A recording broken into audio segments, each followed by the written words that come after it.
ako. Ay, nakakita mo dito. Walang pressure.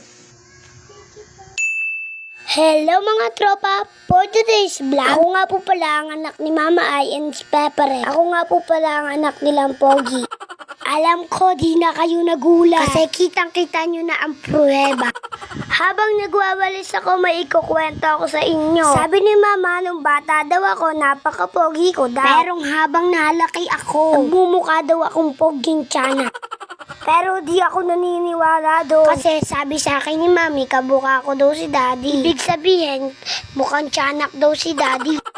Tapos na nga pala yung kwento ko sa inyo. Pag ako may naisip ay kukwento ko ulit sa inyo. Ang mga ate ko nga ay mga tamad. Ako ang masipag.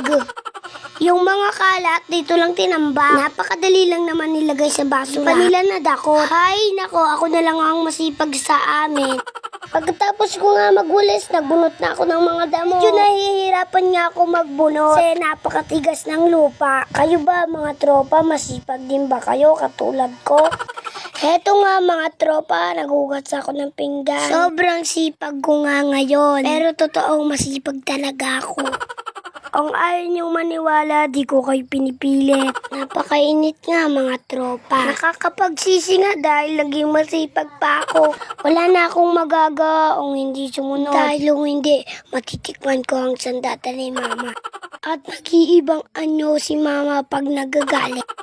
Kung nagustuhan nyo ang mga video ko, ipollow nyo na kami at kukwentuhan ko pa kayo. O siya mga tropa, hanggang dito na lang. Bye-bye.